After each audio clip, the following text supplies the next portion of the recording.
बीच में होली के इस अवसर पर शिमला से महात्मा जी आए हैं, श्री बेलीराम शर्मा जी। तो इनकी मुखार बिंद से हम प्रवचन सुनेंगे, सत्संग सुनेंगे। तो मेरा विनम्र निवेदन रहेगा महात्मा जी श्री बेलीराम शर्मा जी से कि वो संगत को अपने प्रवचनों से निहार।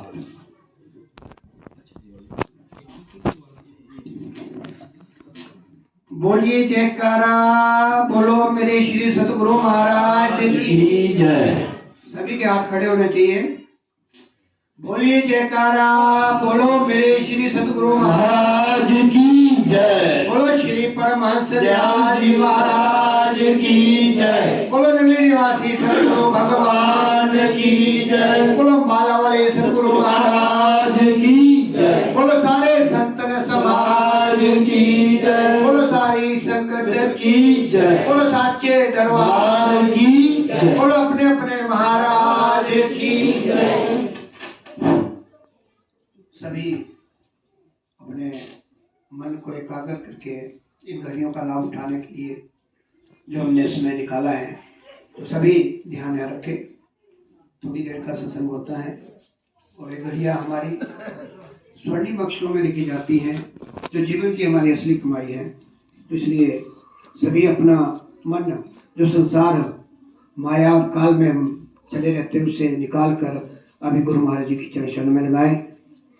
सत्यम बोधमयम नरोममल्लम प्रत्यक्षमेव सर्वेश्वरम रत्नेर्मण्डित शिरशिशुभ्रमुक्तं शक्तांबरे शोभितं मुक्तामालविभूषितं च हृदयं सिंहासने संस्थितं भक्तानां प्रथम प्रसन्नवदनं श्री सतगुरु नौम्यहम्।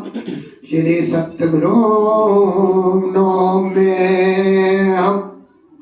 बंदो चरण सरोज गुरु मुद मंगलाकार, जेहि सेवत नर होत है भव सागर से पार। भव सागर से पार। गुरु जी के सिमरण मात्र से नाशत विघ्न अनंत, ताते सर्वारंभ में ध्यावत सब संत। ध्यावत सब संत। जे ही खोजत ब्रह्मा थके, जे ही खोजत ब्रह्मा थके, सुर नर मुनि और देवा। कहत कबीर सुन साधो, कर सतगुरु की सेवा। कर सतगुरु की सेवा। ब्रह्मानंदम परम सुखदम केवलम ज्ञान मूर्ति, द्वंद्वातीतम गगन सदृशम तत्त्वमस्य दिलक्ष्यम। एकम नित्यम विपुलमचलम सर्वदिशाक्षी भूतम, भावातीतम त्रिगुणरहितम सद्गुरुं तां नमामि। सद्गुरुं तां नमामि। अखंड मंडलाकारम अखंड मंडलाकारं व्याप्तं येन चराचरं तत्पदं दर्शितं येन तस्मै श्री गुरुवे नमः।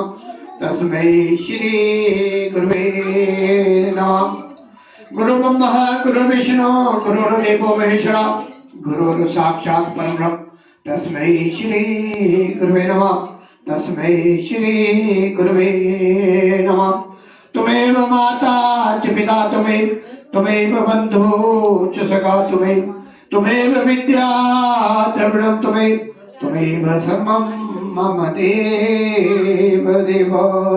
तुमेव सर्वं मम देव देव। बोलिए जयकारा, बोलो मेरे श्री सतगुरु महाराज की जगत बंदनिया सर्वहितकारी प्रातः समनिया अद्वैत मत के संस्थापक दादा गुरु श्री परमहंस दयाल जी महाराज के चरणों में साष्टांग दंडवत कोटि कोटि प्रणाम। सभी के हृदय सम्राट शहंशाह पार ब्रह्म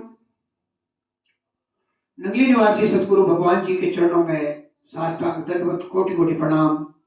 अम्बाला वाले सतगुरु महाराज जी के चरणों में साष्टांग दंडवत कोटि कोटि प्रणाम। जितना संत समाज है पूरे विश्व में, सबको मेरा साष्टांग दंडवत कोटि कोटि प्रणाम। हमारे बीच में बहुत से बुजुर्ग आए हैं आज, उन सभी के चरणों में प्रणाम।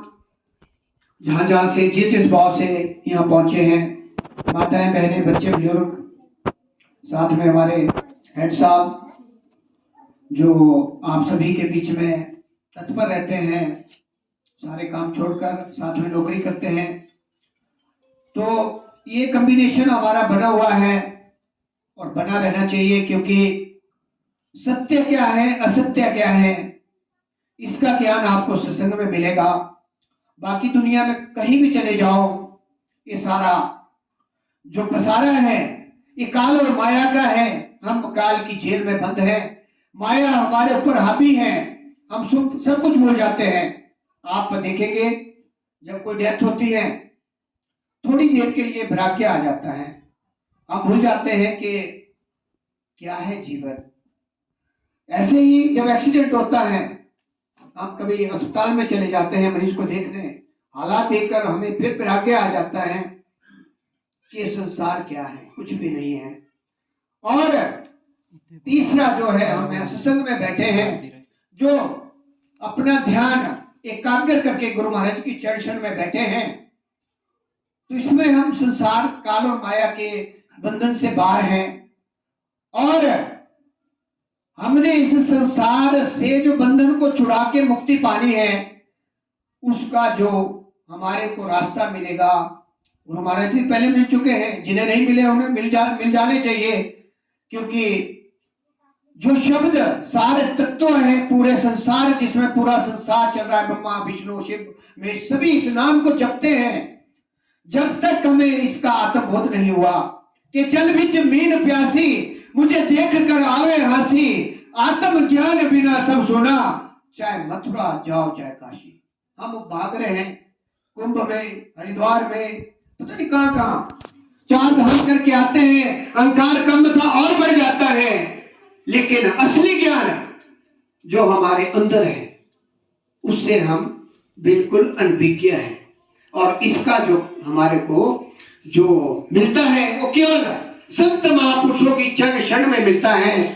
और जो संत महापुरुषों की चरण क्षण में संलग्न है, बहुत से हैं ऐसे जीव बीच में जो दिन रात गुरु महाराज की चरण क्षण में हैं, और उन्हें 5 नियम पता है जो बताए गए हैं, और वो आने भी चाहिए जो गुरुमुख बन चुका है। हमें अगर अपने निज धाम की तरफ प्रस्थान करना है, हमें 84 लाख से बचना है, 12 करोड़ 40 लाख वर्षों के भ्रमण से बचना है, तो हमें ये रास्ता अपनाना ही पड़ेगा। अभी अपनाओगे तो अच्छी बात है, क्योंकि दुर्लभ मनुष्य शरीर मिला है, गोल्डन अपॉर्चुनिटी मिली है हमें, एक जिसके लिए देवी देवता भी तरसते हैं। कहते हैं रामायण में, बड़े भाग मानुष तर पावा, सुर दुर्लभ सब ग्रंथ ही गावा, साधन धाम मोक्ष का द्वारा, पाई न जेहि परलोक सुमारा। इस शरीर के लिए देवता लोग भी तरसते हैं, और हमारा 92% जो पूरा समाज विश्व का है, वो पहली क्लास में कार्य कर रहा है, वो ओम के अंडर ही काम कर रहा है, उसे आगे का ज्ञान नहीं है। और ये ज्ञान कहाँ मिलता है? जहां सत्संग होता है, सत्य का ज्ञान होता है। असत्य, ये सारा संसार असत्य है, झूठा है, मिथ्या है, यह कुछ भी सच्चा नहीं है। ना परिवार, ना रिलेशन, ना कोई, जितना भी संसार में दिख रहा है, जहां तक नजर जाती है, ये सारा एक खेल है, एक दलदल है। और ये सारा पसारा जो है, काल भगवान ने वहां से सतपुरुष से 70 युग तपस्या करके पहले ब्रह्मांड लिए, और उसके बाद 64 युग तप करके हम सारे जीवों को खींचा प्रकाश के द्वारा, और हम भी मजा लेने के लिए चल पड़े। और जब से सृष्टि बनी है, हम चले हुए हैं, पता नहीं क्या क्या बने, कितने जन्म, कीट पतंगा, कितने बड़े सेब, सांप योनि, कितने जन्म, कुत्ते, घोड़े, बिल्ले, पता नहीं क्या क्या बन के। अबे हमें ये थोड़ा सा समय मिला है, और आपने अपने आप से पूछना है कि हम क्या कर रहे हैं, क्या हमने अपने को जानने की कोशिश की है कि मैं कौन हूं, मैं कहां से आया हूं, मैं कहां से आई हूं, मुझे कहां जाना है और मेरा इस संसार में आने का मकसद क्या है, और क्या मैं उस पर खरा उतर रहा हूं या उतर रही हूं। ये प्रश्न अपने आप से सवेरे 4 बजे जो उठता है करना, कभी आपको काफी कुछ नजर आएगा और आपको वैराग्य भी आएगा। और आपको तो इतना बड़ा मंत्र मिला हुआ है जिसको भोले शंकर जी जप रहे हैं, विष्णु जी जप रहे हैं, इतना बड़ा मंत्र मिला हुआ है। और हम क्या कर रहे हैं, ये सब ने जितने जीव यहाँ बैठे हैं, वैसे तो गुरु महाराज जी के प्यारे हैं, लेकिन बोलते हैं जब हम काम में जाते हैं, जैसे किसी भी काम में जाते हैं, धंधे में जाते हैं, तो हमें ए से शुरू करना पड़ता है सवेरे, और शाम तक 8, 9, 10, 11, 12 घंटे हमें काम करना पड़ता है, तब हमारे को उसका फल मिलता है, तब हमारे को तनख्वाह मिलती है, या हमारे को दिहाड़ी मिलती है, या बिजनेस में हमें कुछ फैमिली के लिए मिलता है। ये संसार की कमाई है। और अध्यात्म में भी ऐसा ही है। जैसे शरीर के लिए खाना 3 समय हम खाते हैं, 4 खाते हैं, 2 खाते हैं, कोई 1 भी खाता है, वो जरूरी है। कितने दिन हम भूखे रह लेंगे, फिर शरीर जवाब देना शुरू कर देता है। इसी तरह अगर हमने इस मार्ग में बढ़ना है, अध्यात्म में आगे बढ़ना है, असली कमाई की तरफ बढ़ना है, संसार की कमाई यही रहेगी। सभी जानते हैं कि बड़े बड़े सिकंदर जैसे बादशाह आए जिन्होंने पूरे संसार के धन को इकट्ठा किया, लेकिन जब संत शरण मिली फिर ज्ञान हुआ। लेकिन बोलते हैं आछे दिन पाछे गए, गुरु से किया ना हेत, अब पछताए क्या होत, जब चिड़िया चुग गई खेत। फिर कुछ नहीं होगा, तब तो यम के दूत चारों तरफ से घेरे, ऊपर चुबूड़ होगा, बड़ी आवाज आएगी। हमने देखा है प्रैक्टिकल रूप में, और नीचे क्या होता है सभी जानते हैं एक्सपीरियंस में। तो हमने उस त्रासदी से बचना है। तो जो हम इन 5 के अधीन कार्य कर रहे हैं, मन काल का एजेंट है, और काम, क्रोध, लोभ, मोह, अहंकार सेना है, और यही हमारे से उल्टे काम कराती है। लेकिन इनसे छूटने का साधन हमें मिला है, लेकिन हम कितनी कमाई कर रहे हैं। संसार की कमाई में तो आप देखना कि हम सवेरे लग जाते हैं, शाम तक काम ही खत्म नहीं होते। जहां भी पूछते महाराज अभी तो कुछ नहीं हुआ, तो बच्चे हैं, फिर थोड़े ज्यादा हो जाएंगे, फिर बोलेंगे इनकी शादी करनी है, फिर बहाना लगाएंगे, क्योंकि मन के कहने में चल रहे हैं कि नहीं अब तो इनकी जिम्मेदारी बढ़ गई, आगे पोतू हो गए हैं, इनको भी देखना है, फिर उनकी पढ़ाई करनी है, और जीवन खत्म हो गया। और फिर वही 84 लाख का भ्रमण, 12 करोड़ 40 लाख वर्ष, हमारे बड़ा भारी लंबा पीरियड है। और इसलिए इसको दुर्लभ मानव जीवन कहा है। और हमें सीधा कहा है कि जिस शरीर के लिए देवी देवता तरसते हैं, इसी में मोक्ष पाया जा सकता है।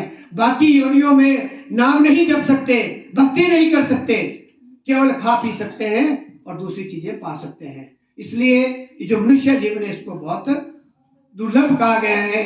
भई परापति मानुख देरिया, ये गोविंद मिलन की तेरी बरिया, अवर काज कीते ना तेरे काम, भज मिल साध संगत, भज केवल नाम। हमारे को ये जो जीवन मिला है, दुर्लभ जीवन मिला है, केवल भक्ति के लिए मिला है। काम भी करना है। हमारे छठी बादशाह कहते हैं नए साल में कि 1 घंटा पूरे विश्व को देना है, 1 घंटा अपने लिए देना है। जो देगा जीव डेली, ये नहीं है कि महीने में 2 बार दे दिया, 1 बार, जो डेली देगा उसका बेलीवार सम है। उसका ना कोई यम कर सकता कुछ, ना कोई और कर सकता। उसकी जिम्मेदारी गुरु महाराज जी पूरी तरह से लेते हैं, और हमने इसको प्रैक्टिकल रूप में देखा है, परखा है। और बीच में परीक्षाएं भी होती है, ऐसा नहीं है कि आप एकदम से ही परिपक्व हो जाएंगे। परीक्षाएं होती हैं। तो ये खान पान बथेरा कर लिया। मैं सभी से, जितने भी बैठे हैं, क्योंकि सभी मेरे भाई बहन माता पिता जो भी जिस भी दृष्टि से देखते हैं, एक ही आत्मा है, एक ही हमारा पिता है, एक की हम संतान है। और जब हम वहां मिलेंगे प्रकाश में, रूप में, जहां हमारा निजधाम है, वहां भी हम एक ही होंगे। यहाँ तो हमने अपने कर्मों के अनुसार हमें जन्म मिला है, ये हमारे को शरीर मिला है, परिवार मिला है, ये सारा नाता मिला है, ये सारा कर्मों का खेल है। उससे हमने छुटकारा पाना है, तो भाई नाम जपना पड़ेगा। और हमने खोज की है कि नाम के बगैर हमारा रास्ता अगर अभी बना लोगे तो अच्छी बात है, नहीं तो फिर 12 करोड़ 40 लाख वर्ष के बाद भी मौका मिला तब भी आपको नाम ही जपना पड़ेगा। इसके बगैर हमारा काम नहीं होगा। नहीं तो हम त्रिगुणी माया के चक्कर में वैकुंठ चले जाओ, भोले शंकर के लोग चले जाओ, स्वर्ग लोक में चले जाओ, भक्ति करके, त्रिगुणी भक्ति करके फिर आना पड़ेगा। जैसे हम क्या करते हैं कि हमारे को 50,000 तनख्वाह मिलती है तो 10-20,000 हमें उसमें रख देते हैं, क्या नाम है, बैंक में। एटीएम तब चलता है जब पैसे रखे होंगे, नहीं तो मशीन बोलेगी कि बाहर जाइए, आपका काम खत्म हो चुका। वैसा ही स्वर्ग है, वैसा ही वैकुंठ है, वहां भी जाएंगे तो त्रिगुणी माया की भक्ति में हम वहां तक ही रहेंगे, हमें फिर आना पड़ेगा उसी भ्रमण में। तो इसलिए ये जो गुरु महाराज का हमें चरण शरण मिली है, हमें आत्म समर्पित हो जाना चाहिए और अपना काम भी करना चाहिए। 24 घंटे में से केवल 2 घंटे बताया है, बाकी टाइम अपना सत्कर्म करिए। करना तो सत्कर्म है, इसमें आपको सात्विक होने चाहिए, शब्द सात्विक के लिखा हुआ। आपको बुरी आदतों से बाहर आना पड़ेगा। कमाई आप करोड़ों अरबों में कर लो, लेकिन ईमानदारी से होनी चाहिए। आप जो मर्जी करो, कहीं पाबंदी नहीं है कि नहीं कमाना है, कमाई करनी है, लेकिन उसका हिसाब किताब होना चाहिए और लगना भी चाहिए। जैसे 100 रुपया कमाया तो 10 रुपये हमारे लगने चाहिए। जैसे आज हमारे जगदीश भाई जी ने प्रोग्राम रखा है, अपने रिश्तेदारों को बुलाया, सबको बुलाया, साथ में गुरु महाराज जी को बुलाया, तो ये सबसे बड़ा पुण्य है, ये सबसे बड़ा दान है। इसको महादान कहा जाता है, अन्नदान जिसको कहा जाता है। इन्होंने उस भाग्य को पाया है। आज होली का दिन है, प्रेम दिवस है। जो प्रेम हमारा कृष्ण महाराज जी ने गोपियों के साथ आज जो लठ होली चल रही है वहाँ बरसाना में, तो ये सारा प्रेम का मार्ग है। सभी को प्रेम में और साथ में नाम जपना है।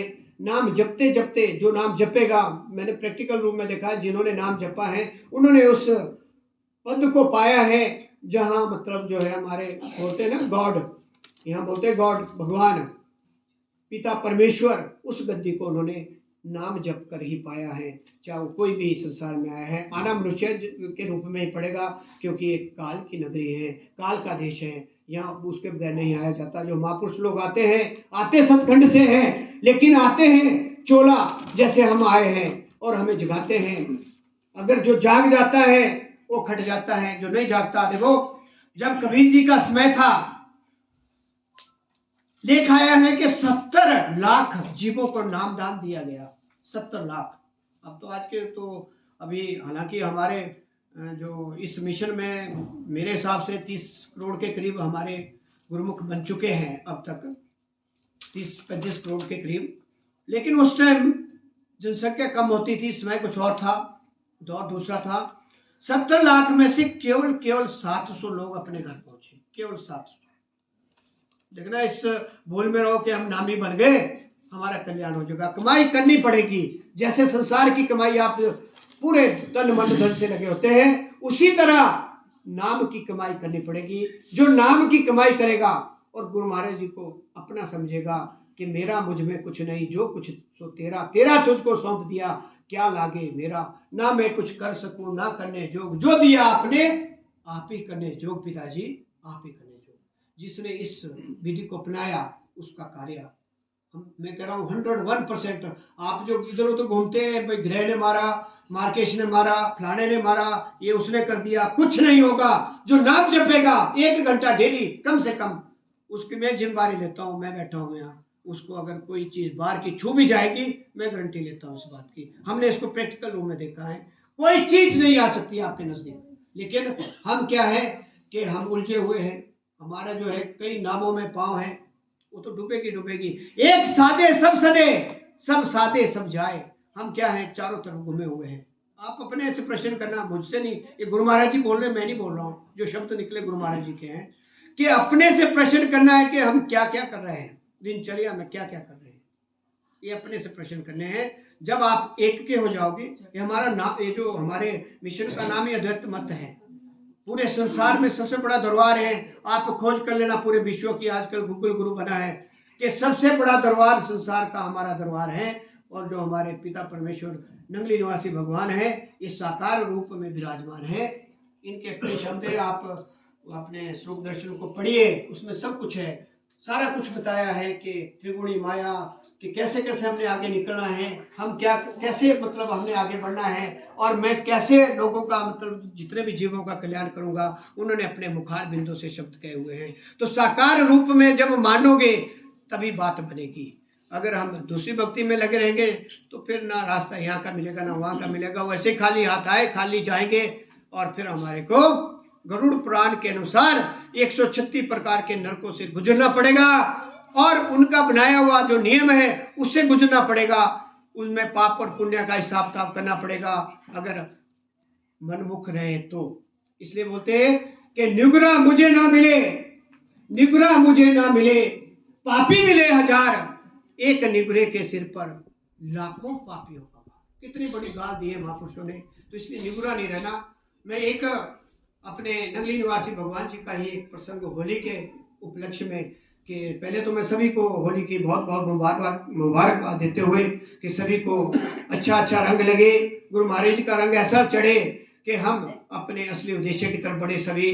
और इस परिवार ने जो आज होली के दिन सत्संग रखा है, गुरु महाराज जी कृपा बनाए, जो भी इनका मनोकामना हो पूरी करें। इन्हीं शब्दों के साथ आगे बढ़ते हुए कि एक बार क्या हुआ कि एक मुखिया था मध्य प्रदेश के, सच्ची घटना है। तो वो क्या करता था, वो सेवक था, तन मन धन से दरबार में सेवा करता था। ध्यान से सुनना इस बात को कि कैसे हमारे नगली निवासी भगवान जी कैसे कैसी लीलाएं रचते थे, क्या क्या करते थे। तो वो जाया करते थे, सेवा का भाव था, जब भी समय लगे अपना कार्य भी करते थे। हमारे महापुरुषों ने ऐसा नहीं रोका कि आपने कुछ नहीं, सब कुछ करो। उन्होंने कहा सब कुछ करना है, लेकिन 2 घंटे पक्का आप नाम जपना है, उसके बाद आप जो मर्जी करो। ऐसा नहीं है, पर मर्जी का मतलब ये नहीं है कि आप नियमों के अंदर करें। एक दायरा बना है, उस दायरे में रहना पड़ेगा। दायरे से बाहर जाओगे तो फिर उसका रिएक्शन होता ही होता है। जैसे हम रोटी भी ज्यादा खा लेते तो फिर आपको पता स्वास्थ्य खराब होगा या उल्टी होगी। पानी ज्यादा पी लेते हैं तो भी रिएक्शन होता है। तो इन चीजों को मद्देनजर रखते हुए कि हम एक दायरे के अंदर, एक लिमिटेशन के अंदर, जैसे सीता माता को लक्ष्मण रेखा लगाई गई थी लक्ष्मण जी द्वारा, लेकिन उन्होंने उसको जब क्रॉस किया तो फिर आपने देखा कि क्या हुआ, आगे उसका रिजल्ट क्या होता है। तो हमें लक्ष्मण रेखा को पार नहीं करना है और उसमें ही रहना है। जो उसमें रहेगा उसको कोई कष्ट नहीं होता। तो वो सेवा करने दरबार में जाया करता था, खूब सेवा करता था, भगत था। गुरु महाराज को उसने पूरा अपना तन मन धन समर्पण किया हुआ था।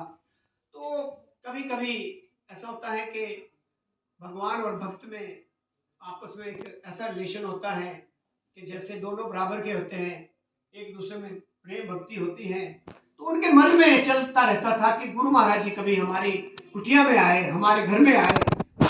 जैसे आज महाराज जी आज यहाँ विराजमान किए हुए हैं, ऐसे ही उनका भाव था। करते करते कई साल बीत गए सेवा करते करते। तो एक दिन उन्होंने हाथ जोड़ के गुरु महाराज से प्रार्थना की, नगली निवासी भगवान जी से, कि महाराज हमारे घर कब पधारोगे, कब हमें निहाल करोगे, कब अपनी चरण पादुकाओं को वहां हमारे घर में उस धरती को पवित्र करेंगे। तो उन्होंने पहले तो जवाब नहीं दिया। धीरे धीरे, क्योंकि समय आने पे ही सब कुछ होता है। कहते मतलब हम क्या करते हैं कि हम चाहते हैं कि अभी हम कुछ करें और अभी उसका फल मिल जाए। हालांकि कलयुग में तो कुछ है, तीनों प्रकार का मिलता है, कुछ अभी मिल जाता है, कुछ थोड़े सालों के बाद मिलता है, कुछ आगे के लिए संचित में जुड़ जाता है। तो लेकिन हमारी भावना क्या रहती है कि हमें अति शीघ्र उसका रिजल्ट मिल जाए। चलते चलते समय बीतता गया, उसके एक औलाद हो गई, एक बच्चा हो गया घर में शादी के बाद। और बच्चा कितने साल का हो गया, 11 साल का। लेकिन गुरु महाराज जी नहीं पधारे। तो इसी तरह होली का पर्व आया और उनके मन में ख्याल आया कि अब तो मैं गुरु महाराज को बुलाऊंगा, जो मर्जी हो जाए। तो उसी भाव से सेवा करते एक दिन उन्होंने नगली निवासी भगवान जी से प्रार्थना की कि महाराज अब तो कहते दया करो कि हमारे बच्चे का भी क्या नाम है, उस दिन जन्मदिन भी है, जन्म महीना भी है, और साथ में होली का पर्व भी है, जो रंगों के रंग में हम आपके साथ रंगना चाहते हैं। तो नगली निवासी भगवान जी तो अब तो त्रिकालदर्शी थे। तो उन्होंने हाँ कर दी कि कोई बात नहीं, मैं आपके घर में होली के दिन आऊँगा। तो बहुत खुश हो गए अपने मुखिया जी, इतने खुश हो गए कि उनकी खुशी का ठिकाना ना रहा और उन्होंने तैयारियां शुरू कर दी होली की। और घर को जो भी था उसमें सजाना, लेना देना, फूलों का, मतलब इतना उमंग हो गई कि पिता परमेश्वर हमारे घर में आ रहे हैं, साकार रूप में हमारी धरती पवित्र हो जाएगी, हमारा पूरा एरिया पवित्र हो जाएगा। तो चलते चलते उन्होंने तैयारियां शुरू कर दी। सारे अपने रिश्तेदार, लेना देना जो भी था, जो भी होता है हम प्रोसेस करते हैं, उनको बुलाया। तो खूब नगाड़ा, ढोल, बाजा सब कुछ मतलब तैयारियां की। तो होता क्या है कि कुदरत का खेल कि जिस दिन होली होती है, जब पूरी तैयारियां, मतलब जब हम पूरे यौवन पे हो जाते हैं तैयारियों के तो घड़ी आ रही है खुशियों की, सब नाच रहे, गा रहे हैं, ढोल बज रहे हैं। और जो 11 साल का बच्चा था वो एक वहाँ तालाब था नजदीक, नहाने चला गया और नहाते नहाते जो है वो डूब गया और उसकी मौत हो गई। ये सच्ची घटना है। जब वहाँ पहुंचे, वहाँ के जो थे गांव के, भाई बच्चा ऐसे गिर के उसकी तो मौत हो गई। और जब वो ले आए उस डेड बॉडी को मुखिया के पास, तो पहले तो थोड़ा होता ही है भाई, एक इकलौता बच्चा 11 साल का पाला। लेकिन उन्होंने अपने धीरज रखते हुए, क्योंकि अब दोनों साइड से, एक तो गुरु महाराज की पहली बार आने की खुशी, दूसरी तरफ बच्चे के मौत का गम। आप जानते क्या हालत होती है उस जीव की। जीव तो जीव ही है, लेकिन उन्होंने सबको ढांढस देते हुए वहां तो रोना धोना शुरू हो गया। पूरा ही कुटुंबा जो है गम में डूब गया। लेकिन उस मुखिया ने, क्योंकि उसने संसार को जाना, तन मन धन से जो सेवा करता, सब भूल भुलैया है, ये सारा खेल है, हम रंगमंच में एक रोल अदा कर रहे हैं, जिसको वो किसको पता लगता है। गुरु महिमा में आपने पढ़ना, तीसरे या चौथे पेज में पढ़ना, आपने चौथे पांचवें पेज में है कि ये स्थिति कब आती है हमारी, जब हम काम, क्रोध, लोभ, मोह, अहंकार को छोड़कर मन के मते में नहीं चलते और नाम जपते हैं। और जब नाम की पहली स्टेज से दूसरी स्टेज से, जपा से भी आगे निकलने के लिए, निकलने के बाद अनहद धुन को हम सुनना शुरू कर देते हैं, जहां बैठ गए, तब ये स्टेज आती है। वैसे नहीं आएगी, इसके लिए आपको अभ्यास करना पड़ेगा। आती है, फिर हम निर्लिप हो जाते हैं, तब हमारे को शादी गमी, लेना देना, क्या हो रहा है, क्यों हो रहा है, उससे हमारा मन पीछे हट जाता है, क्योंकि सुरत आगे आ जाती है उस स्टेज में। तो उनकी स्टेज वो आ गई थी, तीसरी स्टेज इसको बोलते हैं। तो उन्होंने सबको बोला कोई बात नहीं, इस बच्चे को गुरु महाराज का सत्कार वैसे ही करना है, उसी ढोल नगाड़े से करना है, और उनको पूरा फूल बरसाना है। जहां से भी वहां उतरेंगे, जहां से भी आएंगे, वहां से उनको पूरे आदर सत्कार के साथ, पूरे ढोल नगाड़े के साथ लाना है। सभी अपना रोना धोना बंद करें, और गुरु महाराज जी को पता नहीं लगना चाहिए कि बच्चे की डेथ हो गई है, और इसको इस लास्ट कमरे में, इस कमरे में बंद कर दो। बंद, उस डेड बॉडी को जो है उन्होंने तीसरे कमरे में जाके ऊपर से चादर बिछा के बंद कर दिया। होता क्या है, गुरु महाराज जी पहुंचते हैं, जो उनका समय था, और खूब वहां उन्होंने इस बात को एहसास नहीं होने दिया उनको कि कोई घटना घटी है या कोई, उन्होंने उसी मतलब जो ताज बाज जो भी था, और ढोल नगाड़ा बाजार सब कुछ वहाँ चला हुआ था, और चलते रहे। और महाराज जी ने एक पिचकारी मांगी उनसे कि मुझे वो चाहिए, एक होती होनी उस समय बनाई होती है पहले, अब तो चल पड़ी है ना, काफ़ी मॉडर्न युग आया है। पहले तो बांस की बनाते थे या दूसरी बनाते थे हमारे समय में, उससे पहले पता नहीं कैसी बनती होगी। तो एक पिचकारी ली, उन्होंने कहा कि वो मेरा लाडला कहाँ है। बच्चे की बात है, 11 साल का, क्यों उस दरबार में जाया करता था बीच में, और मतलब सत्संग में जाया करता था बच्चा, क्यों मेरा लाडला कहाँ है छोटा, पहले मैंने उसके साथ होली खेलनी है। सारे परेशान हो गए कि तुम्हारा तो भेद खुल जाएगा। उन्होंने कई बार कहा कि कहाँ है मेरा लाडला, और सीधे उसी तरफ बढ़े जहां वो कमरा था, कुंडी खोली और अंदर देखा, और वहां से उन्होंने पिचकारी से जो है उस पे जो है वो पूरा जल, वो पता नहीं जल था कि अमृत था, वो तो वही जाने, वो पूरा उडेल दिया। और जैसे ही वो पिचकारी खत्म हुई, लड़का उठ के खड़ा हो गया। बोलिए गुरु महाराज की। बोले जंगली निवासी सतगुरु भगवान की। जब खड़ा हो गया तो सारा जो था वहां का जो कुरबा इतना इकट्ठा होता था, जयकारे लगे महाराज जी के, इतने जयकारे के, इतना वहां आप देख सकते हैं कि किस स्थिति से जीव किस स्थिति में आया होगा, और अनुमान आप लगा सकते हैं, अपने मन से लगा सकते हैं, अपने ध्यान से लगा सकते हैं कि क्या स्थिति बनी होगी उसमें। एक तरफ शोक, एक तरफ खुशी, दूसरी तरफ फिर दोबारा से शोक की, फिर खुशी, तो क्या वातावरण बनता होगा। और फिर उस बच्चे के साथ जो है सभी ने बाहर लाके होली खेली, और उस मुखिया को जब इस बात का पता लगा कि ये वो क्या था, उस बच्चे की जो उम्र थी या उसका जो कर्म था, हमारे क्या होते हैं, हम कई बार हमारे ऊपर विपत्ति आती है ना, तो हम दौड़ना शुरू कर देते हैं। इसमें भी एक बड़ा लंबा प्रसंग है, अगली बार सुनाएंगे आपको, कि हम 40 चैप्टर के चक्रों में पड़ जाते हैं, हम गुरु महाराज जी पे विश्वास नहीं करते। यही कारण हमारा दुखों का बनता है। अगर हम पूरी तरह इन पे विश्वास करें कि एक ही मित्र है, एक ही पिता है, एक ही परमेश्वर है हमारे, एक ही हमारे सुख दुख के साथी है, आपको कभी मुसीबत नहीं आ सकती। ध्यान रखना इस बात का, मैं गारंटी से कह रहा हूं इस बात को, हमने इसको प्रैक्टिकल रूप में देखा है, जीवन में उतारा है। और जब वो सारा बाहर का खेल फिर तो महाराज क्या बोला, वहां महफिल सजी, उसके बाद तो महाराज की कितनी क्या हुई, उन्होंने उस कर्म को काटा, क्योंकि जो प्रारब्ध हमारा बना हुआ है वो माँ के पेट में पहले ही बन जाता है। जो आपके साथ घटनाएं घटनी है, महापुरुष उसको कम कर सकते हैं, लेकिन वो आपके साथ घटनी है। इसलिए विश्वास सबसे बड़ी चीज है कि चाहे दुख आता है, चाहे सुख आता है, चाहे आड़ा टाइम आता है, चाहे अच्छा टाइम आता है, हमें एक बनकर रहना है, समभाव में रहना है, और साथ में गुरु महाराज जी को साथ रखना है। जो गुरु महाराज जी को अपना साथी बना लेगा उसका कल्याण निश्चित है, 100% निश्चित है। और ऐसा हमारा, मैं तो ये कह रहा हूँ कि हम बड़े लकी हैं, बड़े प्रसन्न चल रहा, जो मंडी में प्रोग्राम हो रहा है, मैं कहा हम कहीं वहाँ मच्छर मुच्छर होंगे। जब गुरु महाराज शिमला में आए थे और मंडी में आए, 1 महीना रहे थे वहाँ, तो हम कहीं उनके नजरों में आए, तब हमें ये दरबार मिला। वैसे हर किसी को नहीं मिलता है दरबार। आपके भी यहाँ जो पिछले कोई हुए, जो पुराने आपके बुजुर्ग थे, उन्होंने कोई तप किया था, और उसी का, क्योंकि एक गुरुमुख, एक सत्संगी 21 पीढ़ियों का तख्ता देता है। ये हमारे गुरु महाराज जी का वचन है, उनके मुखार बिंदों से निकले हुए शब्द कि एक सत्संगी एक घर में 21 पीढ़ियों को तार देता है। और ऐसे उदाहरण हमारे पास ही सामने आ रहे।